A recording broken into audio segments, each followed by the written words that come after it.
विचार शक्ति का जीवनोद्देश्य की प्राप्ति में उपयोग।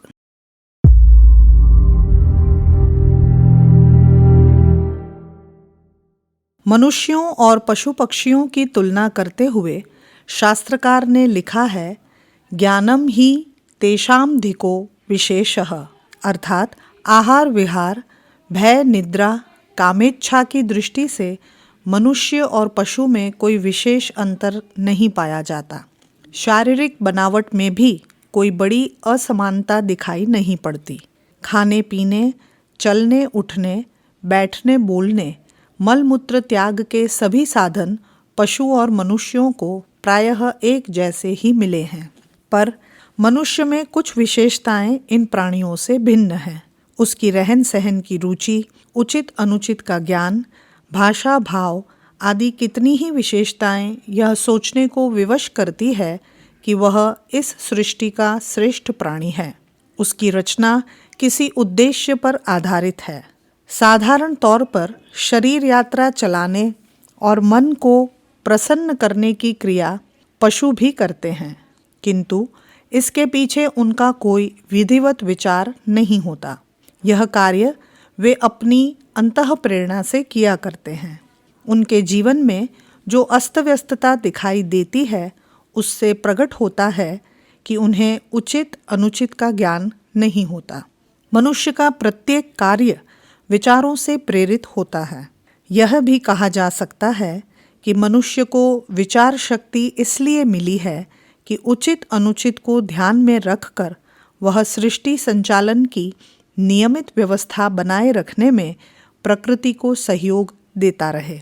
जो केवल खाने पीने और मौज उड़ाने की ही बात सोचते हैं, इसी को जीवन का श्रेय मानते हैं, उनमें और मनुष्येतर पशुओं, पक्षियों और कीट पतंगों में अंतर कहाँ रहा। यह क्रियाएं तो पशु भी कर लेते हैं। विचार बल संसार का सर्वश्रेष्ठ बल है, विचार शक्ति का सूचक है। पशु निर्विचार होते हैं, इसलिए वे परस्पर अपनी भावनाओं का आदान प्रदान नहीं कर सकते। उनकी कोई लिपि नहीं, भाषा नहीं।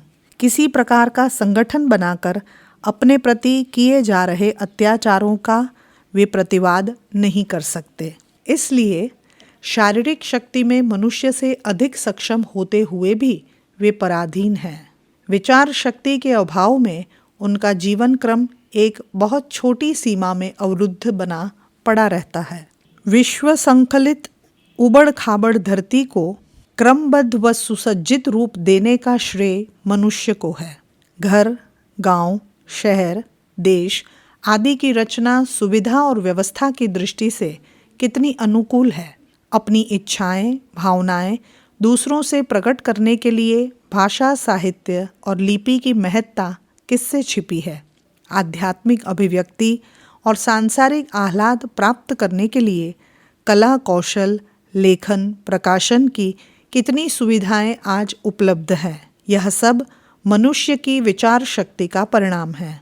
मनुष्य को ज्ञान न मिला होता तो वह भी रीछ बंदरों की तरह जंगलों में घूम रहा होता। सृष्टि को सुंदर रूप मिला है तो वह मनुष्य की विचार शक्ति का ही प्रतिफल है। विचारों का उपयोग निस्संदेह अतुल्य है। विचारों की विशिष्ट शक्ति का स्वामी होते हुए भी मनुष्य का जीवन निरुद्देश्य दिखाई दे तो इसे दुर्भाग्य ही कहा जाएगा। जिसके कार्यों में कोई सूझ न हो, विशिष्ट आधार न हो, उस जीवन को पशु जीवन कहे तो इसमें अतिशयोक्ति क्या है। हवाई जहाज निराधार आकाश में उड़ता है। अभिष्ट स्थान तक पहुंचने का उसे निर्देश न मिलता रहे तो वह कहीं से कहीं भटक जाएगा।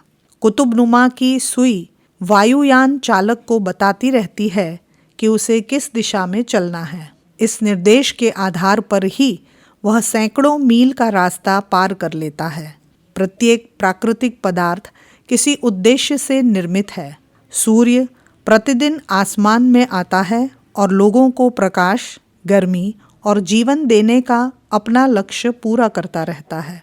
वृक्ष, वनस्पति, वायु, जल, समुद्र, नदियाँ सभी किसी न किसी लक्ष्य को लेकर चल रहे हैं। इस संसार में यह व्यवस्था तभी तक है जब तक प्रत्येक वस्तु, प्रत्येक पदार्थ अपनी अवस्था के अनुसार अपने कर्तव्य कर्म पर स्थिर है। मानव जीवन की महत्ता इस पर है कि हम वर्तमान साधनों का उपयोग अंतर्दर्शन या आत्मज्ञान प्राप्ति के लिए करें।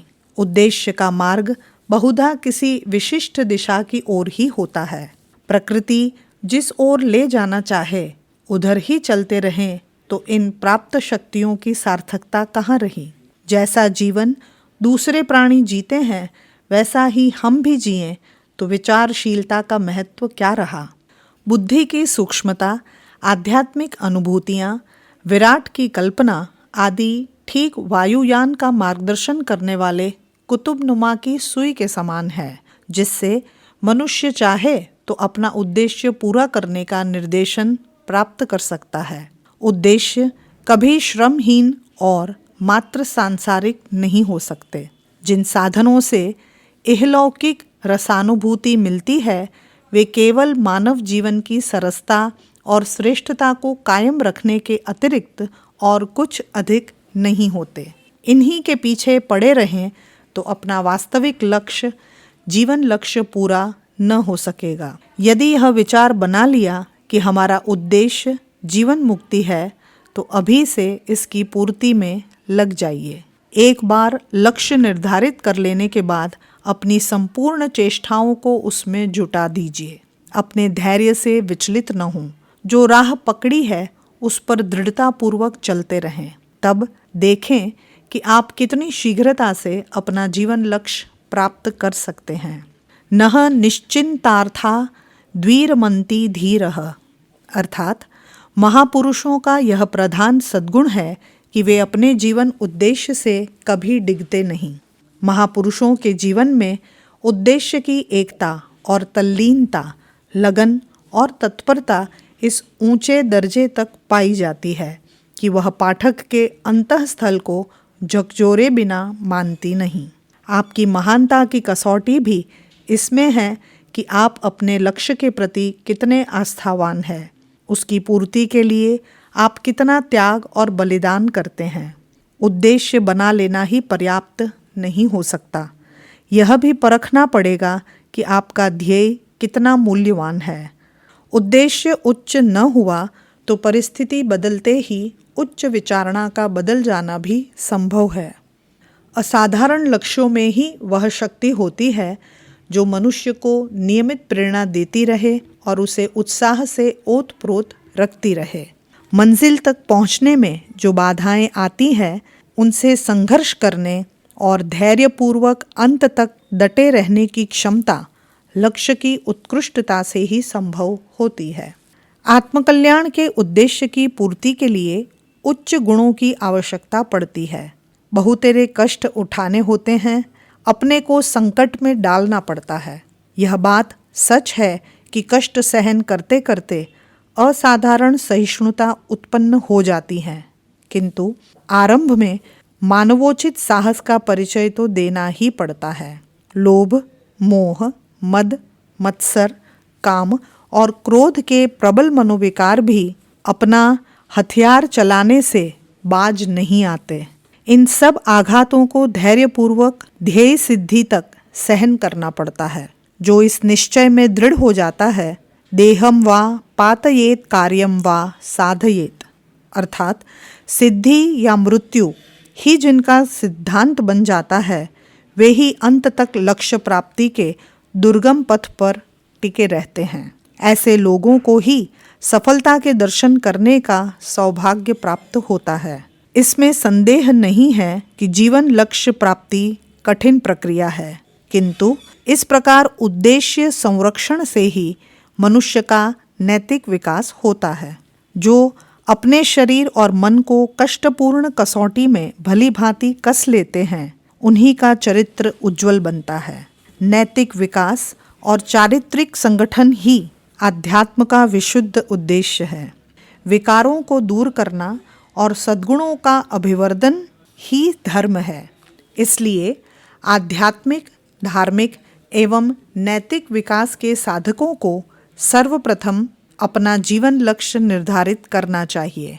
उद्देश्य की आंच पर तपाई हुई आत्माएं ही संसार का कुछ कल्याण कर सकती हैं। उद्देश्यहीना पशुभिः ही समानाः, अर्थात जिनके जीवन का कोई उद्देश्य नहीं है उनमें और पशुओं में कोई अंतर नहीं होता। पुस्तक विचारों की अपार और अद्भुत शक्ति, लेखक पंडित श्री राम शर्मा आचार्य। अगर आपको हमारी यह वीडियो पसंद आई हो तो इसे लाइक करें, कमेंट और शेयर करें और हमारे YouTube चैनल ऋषि चिंतन को सब्सक्राइब भी कर लें। साथ ही बेल आइकन को भी दबाएं ताकि आपको आने वाले सभी वीडियोस की नोटिफिकेशंस मिलती रहे। धन्यवाद।